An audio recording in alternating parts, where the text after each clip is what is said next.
The housing market in 2022 was a story of two scenarios. The first scenario occurred in the first quarter. Here's where we watched massive home price growth continue with overbidding, multiple offers, no buyer contingencies like no inspections, cash offers, and if the buyers were financing, they were bringing their cash to the table to pay for the shortage between their offer price and what the actual appraiser said the home was worth. In other words, guys, people were buying homes that were way overpriced and accepting homes that in many cases had years of deferred maintenance. And this was requiring buyers to spend even more money after they purchased the home.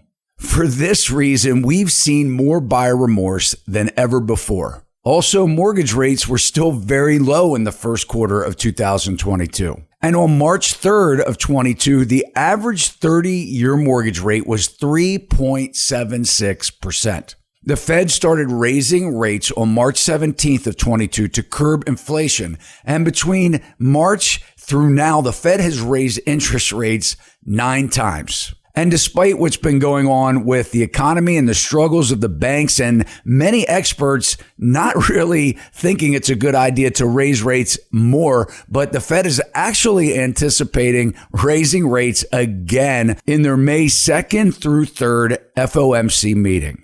So now let's talk about the second scenario of the housing market of 22. We actually saw the second largest home sale crash since World War II. And this continually raises the question, could we actually experience something like the 2008 housing market crash, also known as the Great Recession? In this video, we're going to unpack the current housing market to see where trends are heading.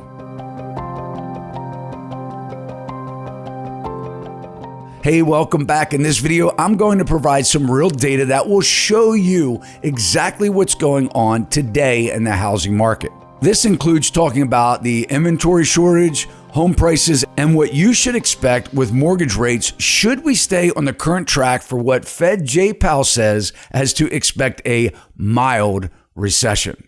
And after watching this video, I'd love for you to comment as to what you believe will happen this year to the housing market and what you're seeing in your town. I believe that there is wisdom in crowds and everyone loves to read your comments. And if this is your first time watching, I'm Todd Sachs, a real estate broker in Maryland, and this channel is dedicated to keeping you informed on everything real estate. And if you like it here, please consider subscribing to our channel and hit that alert bell. You'll be notified every time we post content.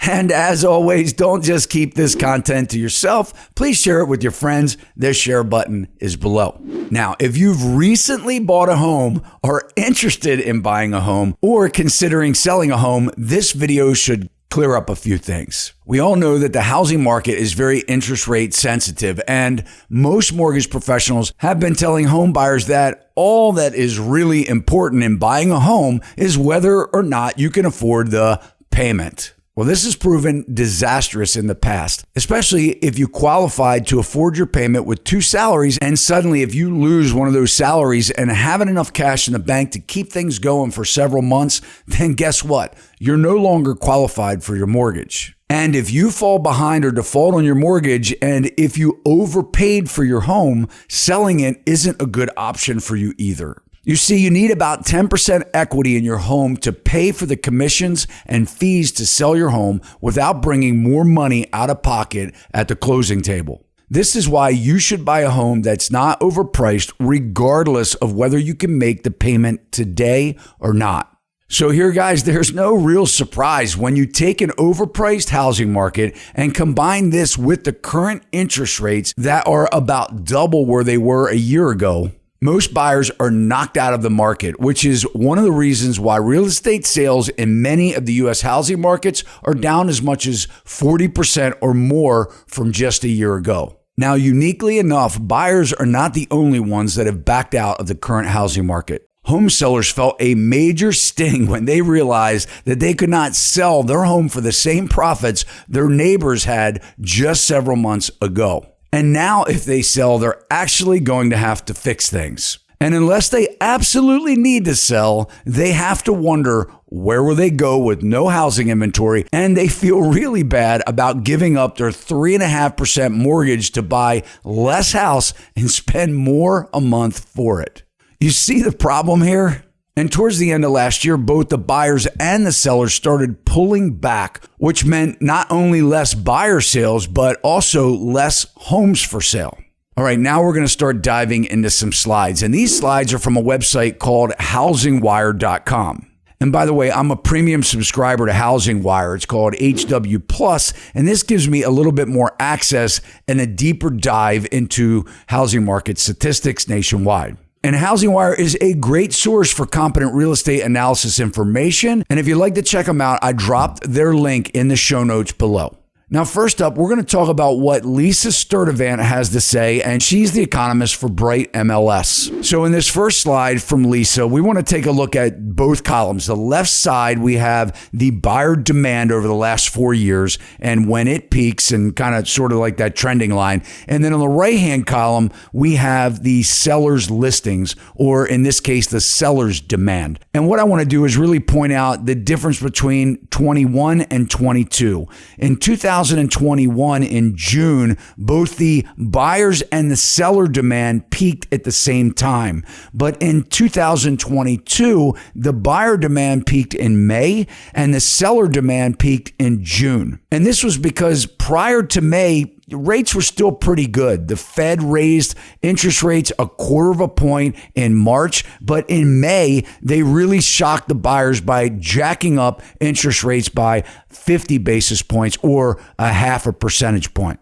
So now let's take a look at how prices have fallen since the peak of around June each year.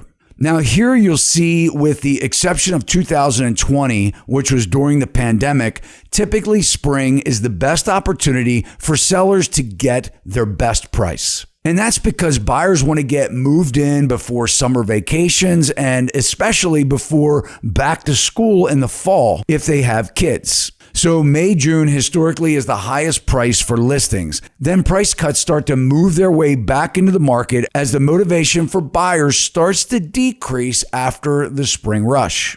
But notice here the orange line, which represents 2022. You can see that prices fell rapidly from the peak with absolutely no uptick in median price through the rest of the year.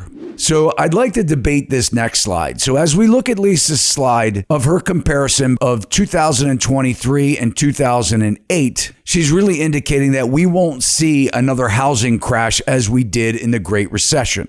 But I want to point out as we analyze Lisa's slide that we're not quite comparing apples to apples. We should be considering 2007, not 2008, as the peak back then was in 2006 and the peak now was in 2022. So we're only talking about 1 year difference, and 2008 represents 2 years from the peak back then. So I do agree that we have record low inventory, but I do think that depending on where you live, we have a lot of new construction. It just depends on what market you're in. But yeah, there is no liar loan, so we don't have the subprime loans like we did before. And yes, we have low foreclosure rates, but that's only because this go around, the government is really pumping stimulus to prevent it. And in 2023, we have a strong labor market. But again, if we're comparing this to what she's comparing of 2008, 2007, we hadn't seen the major layoffs that we did just 1 year later. So I think it's fair to say we're just a little bit too soon to say that we have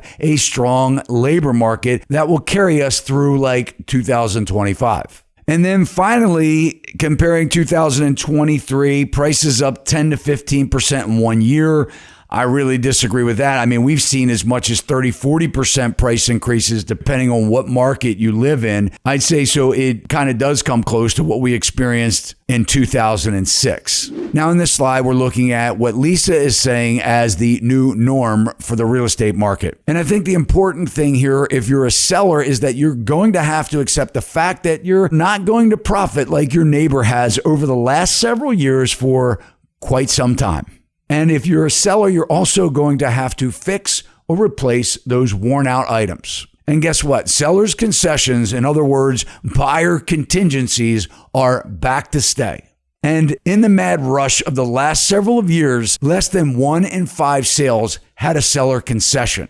And I hate to break this to you sellers, but historically seller concessions usually apply to about 50 to 60% of home sales. And my final comment on Lisa's presentation in the webinar is that she predicts that home inventory may stay low for the next 3 to 7 years. And I think it's a little too soon to predict the inventory situation over the next 3 to 7 years, because I believe eventually foreclosures will start to show up in the market. And I also believe that we have a lot of second home inventory or accidental landlords that may realize they can't afford their second home, or in some cases their third home. And I believe that over the next couple of years, they'll decide to sell.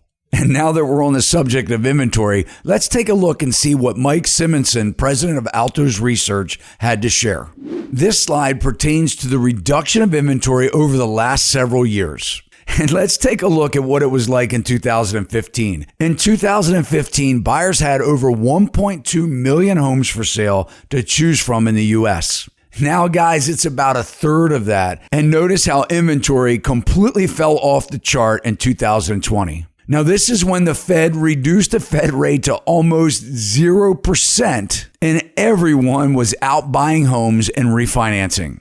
And since this chart showing January 23, inventory has fallen even lower to an all-time low. So you may ask, why is inventory super low? Well, I can tell you there are fewer sellers because people are holding out. They do not want to get rid of their 3.5% interest rate, and they still want the massive profits that their neighbors received just a year ago. So in Mike's next slide here, we're looking at the percentage of properties with recent price reductions. And as we can see, since 2016, price reductions have really been less than 40% of the home sales. And when we're looking at the chart, it kind of goes hand in hand from what I was saying earlier. In the spring, there's less need because there's more buyer demand to move and get situated, again, before those summer vacations and the fall with back to school. And then we get into the holiday seasons, and a lot of times the inventory is just not there to even reduce the prices because sellers don't want people marching through their homes while they're set up for the holidays. But interestingly enough, if we look at 2022, this trend line is where, in the beginning of the spring when rates were still cheap before the Fed was jacking rates, the price reductions were really under 20% of the homes. But as we started to see May after that Fed announcement, the trend line just skyrockets with price reductions going over 40% of the houses that were on the market experienced a price reduction. And that kind of carried over into January of 23, where we were just seeing about 40% of the homes needing price adjustments. And then as of February of this year, fewer than 33% of the homes experienced price reductions. And since then, that's gone down even more. Now, I do think it's important to mention that as we're seeing less price cuts, that this could mean several things. We do know that U.S. median home prices have dropped from just a year ago. Now, fewer price cuts could be a result of lower list prices, but overall, about 1/3 of the homes historically receive a price cut to sell their home. And this is either in the list price reduction or the offer price itself. But price cuts rose more than 50% in November of 2022. However, in February, they were about 33%. And now we're going to talk about Odetta Cushy's presentation, and she's the economist at First American Economics. And in this chart, what we're looking at here is the impact the interest rates make on the home price. Because if we're going to look at the impact of affordability to home buyers, we need to understand the exchange rate as mortgage rates go up and down and what that does to home prices. So in this chart, Odetta is showing that as mortgage rates change by a percentage point, it equates to about a 10% rise or decline in the affordability of the home price. So let's just say if a home buyer today can afford the mortgage payment of a $450,000 home at today's rate, and that rate goes up 1 percentage point, let's just say from 5 to 6%. that same buyer can now only afford a home priced at $405,000. So when you look at this chart, it's easy to see with the current home prices and where rates are today compared to just a year ago, why so many buyers have been knocked out of the market. And in this chart, Odetta displays that not all that was gained will be lost. And what we're looking at here in the green is the pre-pandemic to peak home prices. And this kind of shows the appreciation that a lot of these homeowners have gained in the last several years. And in some markets, home prices gained more than 60% over the last 2 years. But looking at the peak of home prices in 2022 to where they are now, you can see which U.S. cities have experienced the biggest price drop from peak. And we can see by this chart that despite price drops, we are still far from the home prices we saw before the pandemic. This chart shows many markets are still considered overvalued. And you can take a look. A lot of the West Coast still considered to be overpriced. And then once we hit like the middle of the chart from Orlando, Florida down to Detroit, Michigan, these are the areas according to Odetta where if you're looking to buy a home, you can see where home buyers are considering these markets still affordable to buy a home. Now, if you're a renter, you may find this chart interesting. This is what Zillow is saying from the peak in rent prices to right now. These are 47 of the top U.S. markets where it's cheaper to rent. And finally, guys, as a follow-up to the last chart, this slide represents the monthly homeownership cost compared to median rent. And as we can see on the left side, aside from Pittsburgh, Pennsylvania, or Buffalo, New York, without considering home price appreciation, should there be any for the next 10 years, it shows you that across the country, it's still more affordable to rent than buy in today's market. All right, guys, thanks so much for watching this video. If you liked it, feel you got some good information out of it, you can let me know that you did by hitting that thumbs up. And as always, I love it when you subscribe to the channel and hit the alert bell. You'll know every time we upload content just like this. See you next time.